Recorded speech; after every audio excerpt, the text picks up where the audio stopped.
Let's move to the second presentation of today's episode is the RPA Ultra Overview, Advantages and Applications. This presentation will be given by Mr. Thomas Rushman. He is a consultant for the Bareiss, and also he has his own company called RTS, Rubber Technology and Services. Let me introduce briefly about Thomas. During his studies of the plastics and elastomer technology at the University of Applied Sciences in Würzburg in Germany, Thomas Rushman specialized in the field of rubber and test development. For more than 30 years, Mr. Rushman has been active in the rubber industry and is considered as a leading expert in rubber technology. As managing director of the test equipment manufacturer, Bareiss, he developed rheological measurement methods that are still used in TA instruments equipment today, and thus had a significant impact on rheological measurement technology in the rubber industry to this day.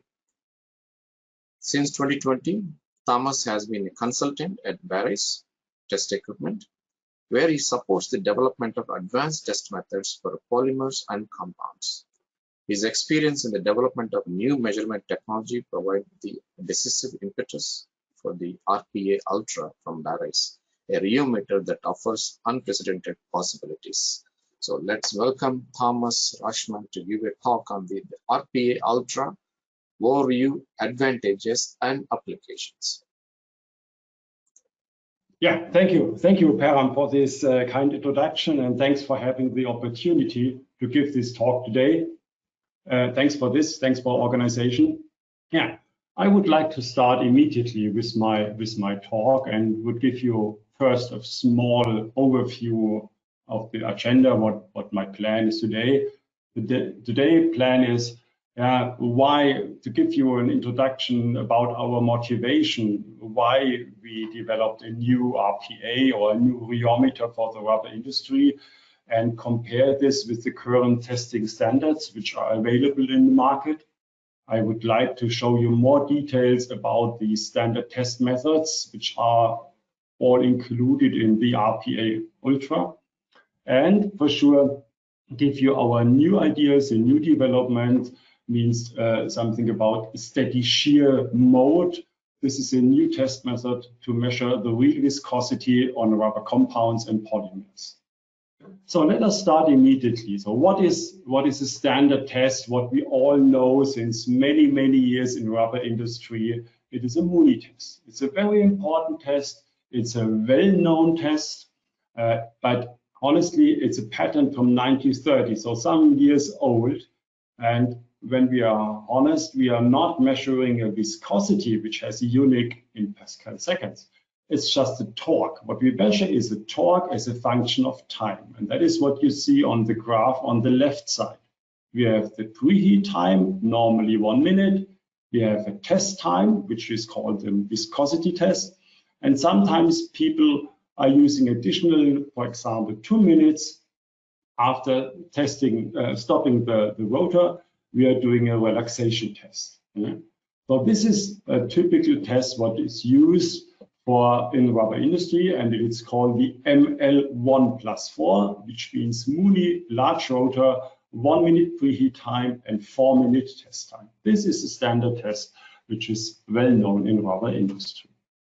But finally, what we are using from this test, and that is what you see on the left graph, we are using this ML1+4 value. It's a 1-point measurement. So we calculating, or Mr. Mooney decided that 8.31 Newton meter are 100 Mooney units, and we call it Mooney viscosity. Again, it's only a torque. If you transfer this Mooney value onto the right side on the real viscosity curve as a function of shear rate, that is what you see here, then it's only one data point of a whole viscosity curve. So you measure only at one shear rate, but what happened in your processing on an extruder, injection molding machine, mixing line, you always have lower shear rates and you also have higher shear rates. But you get no information from a Mooney what happened at this lower and this higher shear rate. So The Mooney, for example, if we go to polymers, the Mooney is an average of molecular weight distribution, and long-term ranging. These are the three main factors which can be changed in a polymer. But Mooney is an average of all of them. So you can have a higher molecular weight, but maybe a broader molecular weight distribution, but it's the same Mooney viscosity. Yeah? So that is something we would like to work out a little bit more. The advantages is well known, but the disadvantages, it is a less information. Yeah? So because Mooney is only, and that is what we wrote here, a single point measurement at the shear rate at 1.6 reciproc seconds. Yeah? And this is something we should know. So if we do another standard test, this is our MDR curve, which is a very, very important measurement in rubber industry. So we need this, for example, here, the S prime as a function of time. That is a very important measurement to characterize the kinetics of a rubber compound. There is no doubt of this. That is something what we need, and we need typical results like the minimum of a curve, the maximum of the curve, the conversion rates, like the conversion like 10%, 50%, 90%, and so on. We can calculate a lot of values here on an MDR curve. But also here, when I go to customers often, then they told me, oh, we make a very small limits here in the minimum of an MDR curve, because we want to be in this very, very small range. And hopefully when we are in this range on the minimum, in the tolerance curve of the minimum, then we have no problem in production. And then when I asked them, okay, how often does that fit? Yeah, and they told me, not so. They still have problems. Yeah, the tolerances are very small and everything is fine on the curve, but they have a lot of problem in production. What is the reason? The reason is easy to explain, because although the minimum curve is done at one shear rate, normally we are running at 0.5 degree of arc and on a frequency of 1.67 Hertz. So that means also here we are at one shear rate. So you have no information what happened at lower shear rate again and what happened at higher shear rate. Yeah. And the second one is normally we make cure curves at 180 degrees Celsius, which is far away from the processing temperature. For example, when a material is coming out of an extrusion line, we are around between 90 and 110 degrees Celsius. And so you should not expect, when you measure only at one shear rate and on a different temperature, which is far away from your processing temperature, that this will give you an information about the processability of a rubber compound. So we need some more information, and that is what I would like to explain during this talk. So we have these two measurements. We have the standard measurements Mooney.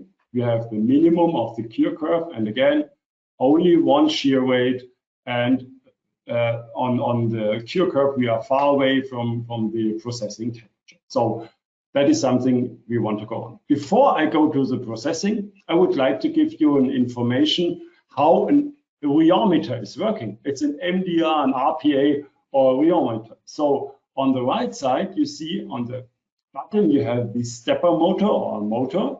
Then you have the lower die with the heater. Then in the middle, you have our rubber sample, which is sealed, completely sealed. It's a closed cavity, we call it. Then you have the upper die, and on the top, we have our torque transducer. So what you also here see, when we are talking about the modulus later and about viscosity, we don't measure a modulus or we don't measure viscosity. What we measure is a torque. That's all. Yeah? So what we have on the left side, on the sinus curves, you see that we have a sinus curve of the strain. That is what we apply with the motor. And we get an answer on the torque transducer on the top, the black line. That is what we get from our torque transducer. Yeah? And you see we have the maximum, the minimum and maximum of our torque curve. This is something about the stiffness of the sample. And what we have a phase angle because we have viscoelastic properties. This is our phase angle. And that is what we measure. Yeah? And how do we calculate a shear modulus from this data? That is something what I put here in this formulation. So we measure a torque value, which is called here S star. We divide it by our strain signal. This is what our motor is giving, for example, 0.5 degree of arc. And we multiply it with a die factor. This is because of our cone cavity. This is what you can read in every rheology book. Is depending on the diameter and the cone angle here, what we have in our die. So the shear modulus is our torque value, what we measure, divided by our strain, multiplied by this factor. And when we have this shear modulus, we can calculate our dynamic viscosity with this shear modulus. That is what you see here. And our omega is 2 pi f, the frequency. And then we have the dynamic viscosity. So this is a small overview that a lot of people think, oh, we are measuring viscosity or something like this, but this is not true. What we are doing is we are measuring torque and we are calculating the shear modulus and we are calculating the dynamic viscosity. That's all. So which typical test methods are available in an RPA? So for example, we have an isothermal test. We have a non-isothermal test, we have a frequency sweep, we have a strain sweep, we have LAOS, which means large amplitude oscillatory shear. It's also a strain sweep, which is going to very high strains. That's all. And then finally, we have a steady shear mode, which I will explain later. So let's start with a typical isothermal test. I think this is what we know. On the left side, you see a typical Pure curve. The red lines are the typical gates, the tolerance curves or the tolerance limits, what we have for minimum, maximum, TC10, TC50, TC90. This is what we need for standard quality control and which is very important. Yeah? And for sure, the RPA Ultra can perform all these tests. But also what we can do is we can run at different temperatures. And then we can calculate the conversion and we can calculate the conversion rate and we can do some more enhanced calculations like order of reaction, conversion rate constant, activation energy, and we can calculate heating time, for example, of your 6mm plates. Oliver mentioned something before on samples which we need for hardness or 2mm for tensile test and on. That is something we can calculate the heating time very easily. Unfortunately, because of time, this could be another session, yeah, only talk about kinetics and the opportunity. But I just want to point out, if somebody is interested, it would be a pleasure. They can call us whenever you want, and we can go more in detail about isothermal kinetics and discuss here more. The second one, what I wanted to show, because in rubber industry, the processes are not isothermal, they are always non-isothermal. Yeah? So let's run some non-isothermal curves on an RPA or on an MDR. So what we can do is we can run with, for example, 2, 3, 5, and 10, 20 Kelvin per minute. We can run from 80 degrees, here an example, up to 200 degrees. And what you get is also here the answer. It's a S prime in deciliter as a function of time. So what happened? The torque is decreasing, it's clear, because temperature is increasing. And at a certain time or in temperature, it starts curing and you get also such a curves like a cure curve. And you can also calculate the minimum and the maximum. Yeah? And this can be done again on different heating rates. The reason for this is, first, a nice example on a natural rubber compound. On the right side, you see an isothermal curve where you see nothing really special. Yeah? But when you look at a lower temperature, with around 60 to 80 degrees, the torque is increasing, but the temperature is also increasing. So normally we would expect that the torque will be decreased. So this happened, and this is a temperature which happened in your mixer line, for example, when you put the natural rubber polymer in the mixer. And this is something like some thermodynamic effects, what you see here. and that will definitely have an impact of the mixing behavior of your compound. Yeah? And this is sometimes with natural rubber compounds. It is less with natural rubber when you have constant viscosity types, but with SMR you see very often this type of effects, which are sometimes available in process and sometimes not. But again, this gives you this additional information when you are running a non-isothermal test instead only running an isothermal test. Also for the non-isothermal test, this blue curve, orange curve, and gray curve are the three heating rates, torque values, when we plot the conversion as a function of absolute temperature. Yeah? And the black curve is connected TC90, TC50, and TC10. And then you see here very nicely that you can calculate your activation energy depending on the conversion. And you see here nicely that you have a two-step reaction. Yeah, so if you, for example, want to see on competition compounds, see what happened of the kinetics, you see much more than you see only on an isothermal curve. So I want to motivate you. Isothermal curves are very important, but if you want to go more in detail, sometimes it's very helpful to run a non-isothermal test. And it would be a pleasure if we can help you with test plans and how to calculate all this data. Would be very would be great for us to help. So going the next step, going back to processability, going back to viscosity. So we discussed about kinetics, about the chemical behavior of your compound. Now we're going back and want to have the physical properties, means a frequency sweep. What is a frequency sweep? A frequency sweep means a constant strain, for example, 0.5 degree of arc, and what we have is variable frequencies. For example, from as RPA Ultra can perform from 0.00, we missed a zero, it's 0.001 to up to 100 hertz, but a typical one is 0.01 hertz because 0.001 needs a lot of time. Yeah. And this is something where we definitely can perform very nice results. And a typical plot is G prime and G double prime and the dynamic viscosity. And that is what you see here in the graph. The orange one is G prime, the gray one is G double prime as a function of shear rate. And what you see, the blue curve, and this is the dynamic viscosity as a function of shear rate. Remember, when we performed the Mooney test, we only had this one data point and nothing else on information. This is what I want to see here. Why is it so important? Because when you're measuring a Mooney, the slope of this viscosity curve can be completely different. You have no information about this.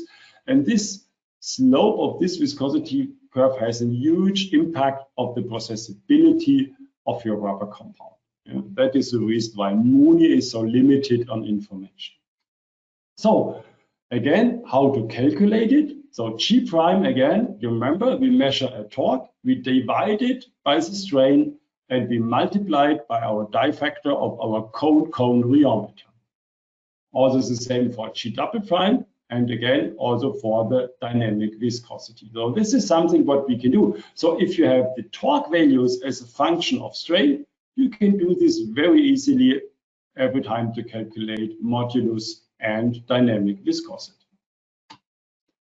A nice application where we can use this frequency sweep is when you plot G prime and G double prime, and when both of these curves has a crossover point. That means where G prime and G double prime has the same value. If you can find this value and if you compare it, for example, with different polymers, so if this point is moving to the right side, you have a lower molecular weight. If it goes to the left side, you have a higher molecular weight. If it goes down, you have a broad molecular weight distribution. And when it goes up, you have a narrow molecular weight distribution.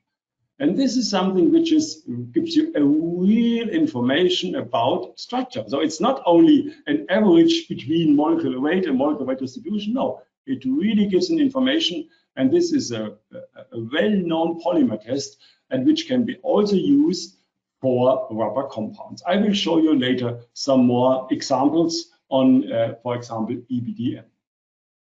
So again, when we have these two examples, EBDM and EBD1, they both have more or less the same Moody viscosity.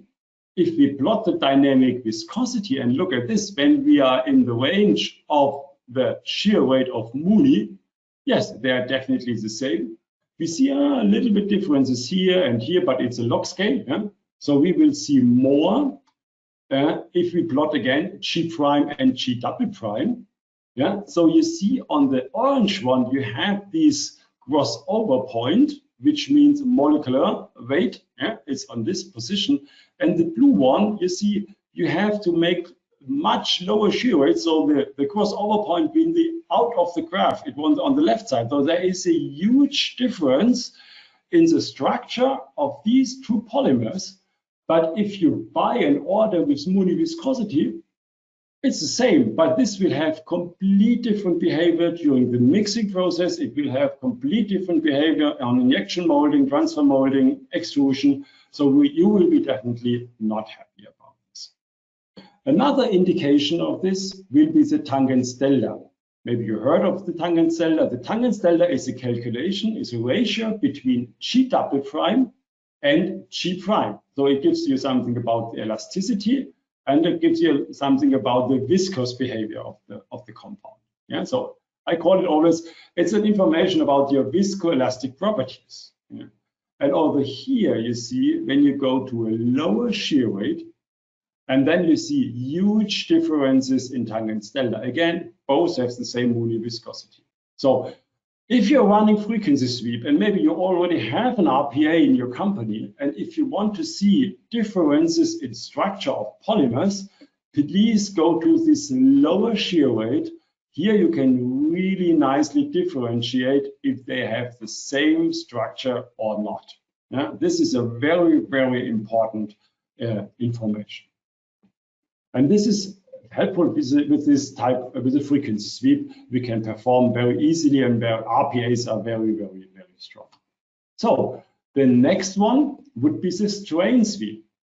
In the strain sweep, now the frequency will be constant, for example, at 1 Hertz or 1.67 Hertz or 0.1 Hertz, and we make variable strains. Yeah? For example, here we go from a very, very low strain up to a very, very high strain. Yeah? And then you see a typical curve of a strain sweep. It's called G prime, again, the shear modulus as a function of strain.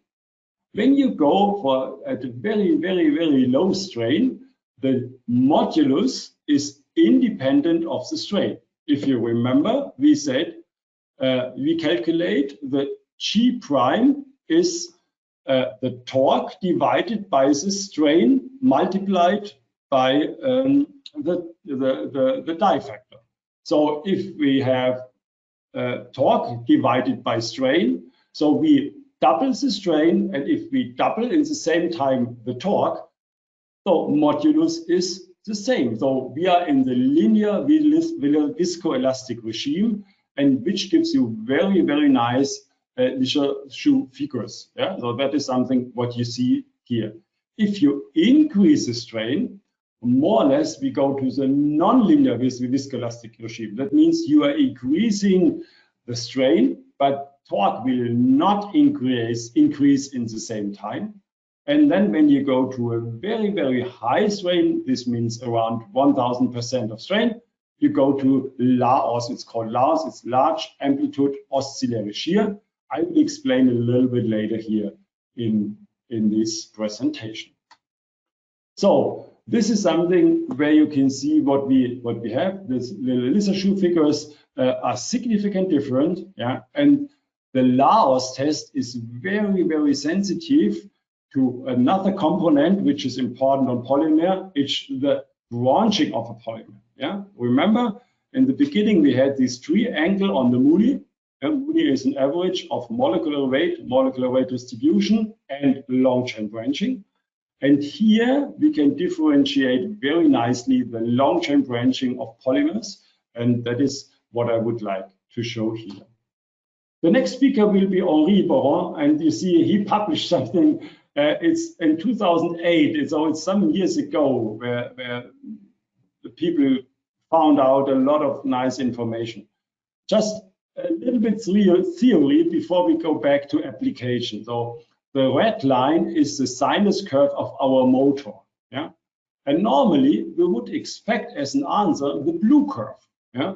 So you put a sinus on your sample and you would expect a sinus curve as an answer for sure with a phase angle, yeah, because we have viscoelastic properties. But the real answer was a black curve. So there is a lot of information inside which we want to work out a little bit more in detail. So if you plot here the shear stress as a function of strain, you get such nice curves, yeah, and you see there are some nice information inside. So the next plot would be more or less the same. We only change the x-axis from the strain to the strain rate. Yeah, so the time is also a very important information here. And then you have such nice graphs. And we found that this fits very, very well for rubber polymers. That means if you plot the shear stress, again, as not as a strain, we plot it as a strain rate. And if you have linear polymers, you have something like here, these called secondary loops. And as soon as you have some small branching inside of your polymer, these secondary loops disappear. Yeah? And if you have a lot of branching, you see you have these broad Lichaux figures. Yeah? And this is something very, very nice and information what these gentlemen found already in 2008 and very helpful, and which I know polymer suppliers, for example, are already using this every day. But yeah, they only give the information on Mooney. So for sure, would be difficult for you in industry always to see, oh, do we have secondary loops or not? So it's not possible. So for this one, the LCB index was born, or it's called long chain branching. Yeah, I would like to have an information about the long chain branching of a polymer. And this means what we are using is the Fourier spectrum, the higher harmonics, yeah, of our torque signal. And if these values are negative, we have a linear polymer. And if it gets more and more positive, it is a branch polymer. So this can be used also with control limits, so that the supplier, or if you have a different supplier for the same polymer, you can double check if the branching behavior is the same, because branching is a very important parameter for the mixing line, for extrusion, for the viscoelastic properties. This is very important and very, very sensitive if this lasts. So on our example, I would like to show again, remember both EBDMs have the same Mooney viscosity. And when we plot on the left side, you see G prime, the blue one, and the gray one is G prime as a function of strain. And the yellow one and the orange one is a tangent stellar as a function of strain. And you see at a very high strain, a huge difference in tangent stellar. Remember, tangent stellar is the ratio between G double prime and G prime and gives you an information about viscoelastic properties. So here we have the second one. So if you have such an instrument, or if you're interested, and that is what the RPA Ultra can perform very, very nicely, you can run a frequency sweep and check tangent stellar at low frequency, at low shear rate, and check the tangent stellar at a very, very high strain value. And then you already have a nice information about this. And for sure, we also can plot these very nice curves with our RPA Ultra. And you see the blue one has this broad character, which is a branch polymer. And you see the orange one, which has nearly secondary loops. And this is a linear one. And you see this on the LCB index. One is minus 0.9 and the other one is plus 1.4. So you have differences in branching. Yeah. So just to summarize, we have two polymers which have nearly the same Mooney viscosity, but they are different in molecular weight distribution, and long-term branching. So you cannot replace it one by one. Yeah. But the Mooney is the same. But please be careful, and please go ahead and run this test. And honestly, this will take around 10 to 15 minutes, and then you have a real information about your polymer. Yeah, that's very, very important. The next one is the steady shear mode. So what does it mean, steady shear? You see here something like rotation. So what we discussed all the time now on a frequency sweep, on an isothermal test, a non-isothermal test, when we're talking about strain sweep, we always make an oscillation, plus minus of degree of arc. But here we start now and make a rotation of the lower dial. So remember, like a little bit Mooney when the rotor is rotating, and that is what we are doing now with the RPA. And then, for example, here is 10 rotations. You put the compound in, and then we measure the torque as a function of time or degree. So when we make 10 rotations, we have 3,600 degree of arc, because 360 multiplied by 10, these are the strain what we are doing. And you see we have this small overshoot, and then we are going more and more in a flat condition. Yeah, that's a very important information here. So how does it look on our motor? Well, the motor starts rotating, from 0 to 3,600 degree, 10 rotations in, for example, 500 seconds. And we can do this in different times, which will make different shear rate. Yeah, and that is something what you see here. So when we, for example, there are some instruments in the market who can do only plus minus 90 degree of arc, or there are some instruments in the market who can do 360 degree of arc. Yeah, but if you look here on the right side on this plot, these, what is it, color yellow or green, if you only go to 90 degree of arc, you are not in steady shear. Yeah, so this is something because of our complex polymers, which we are using in our industry, and for sure because of the fillers what we have in the compound. If you're running 360, it's definitely better, but still not enough. So we need more or less 10 and more rotations that we are in a real condition, and this is close what happened in your extrusion line or in your injection molding machine. Yeah, and that is something, our idea to make an instrument where we can really make process simulation. So what we definitely need, we need more times rotation. It's not enough for 90 degree of arc. It's not enough for 360 degree of arc. That's very, very important information. So when we are doing the motor, what I mentioned before, up to 3,600 degree of arc means 10 rotations at different time, means different speed, means different shear rate. So we are running at, for example, 0.1 reciproc seconds, 1, 10, 100, and 500 reciproc seconds on shear rate. Yeah?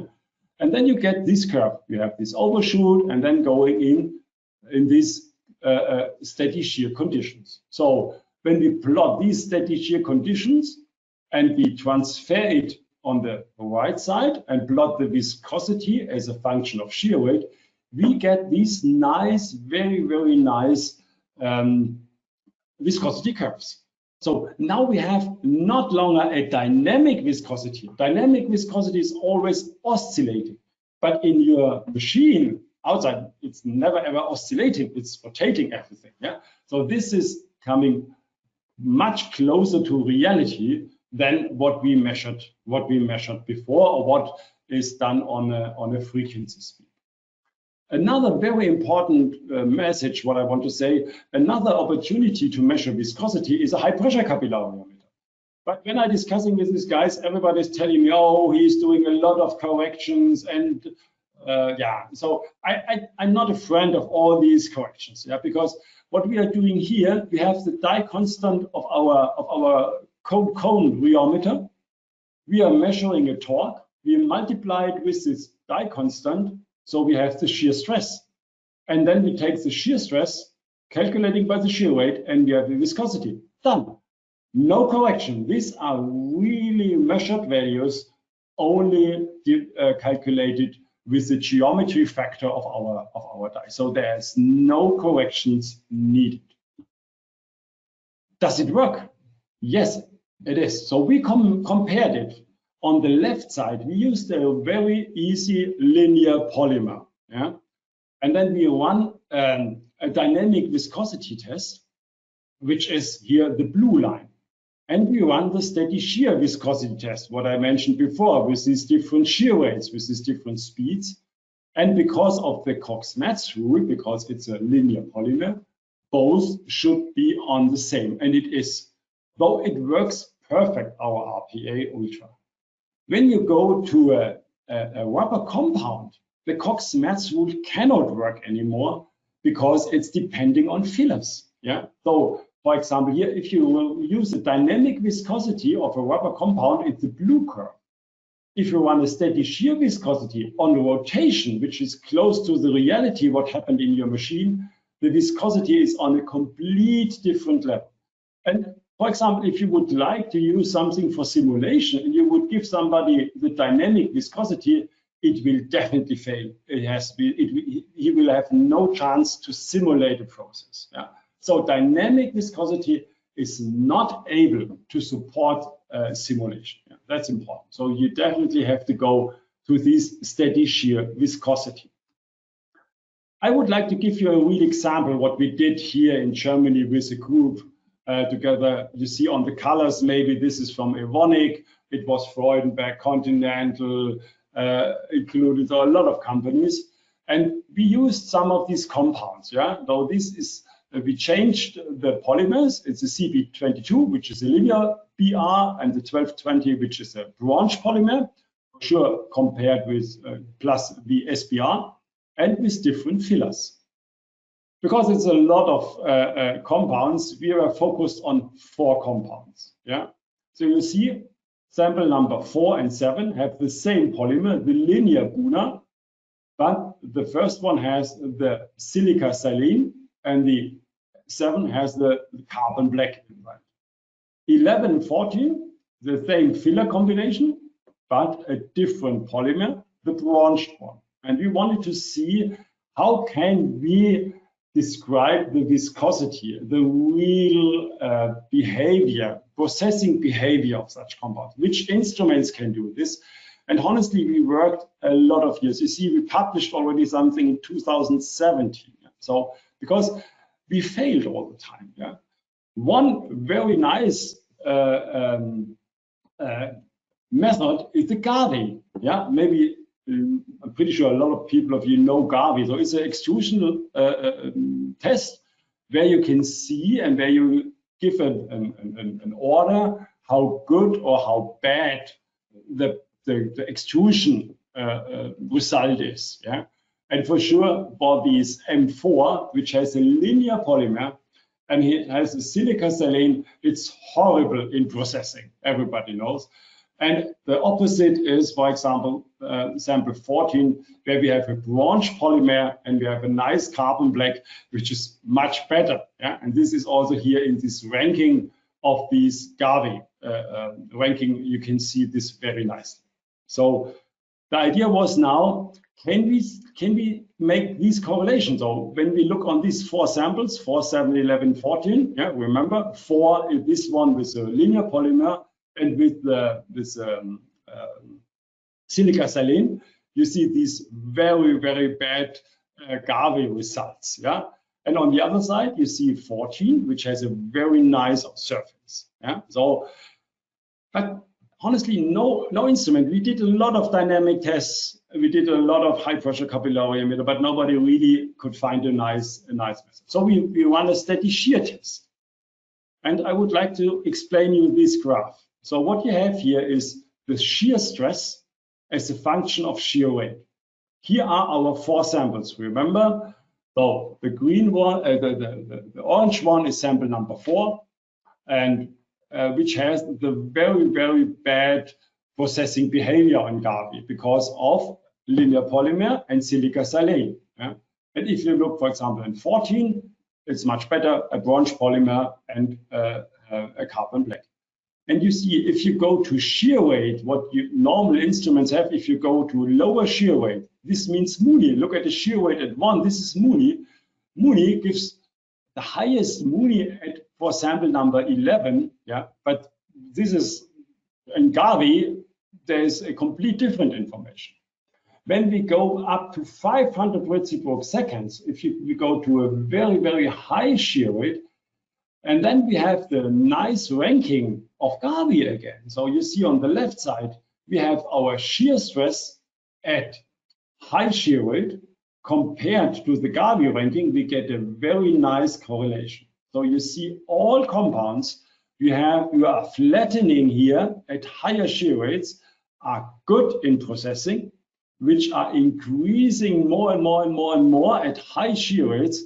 These are very bad in processing. So this is the first method and the first results what we saw in industry, that we can really simulate the processing behavior of compounds with this steady shear method on the RPA Ultra.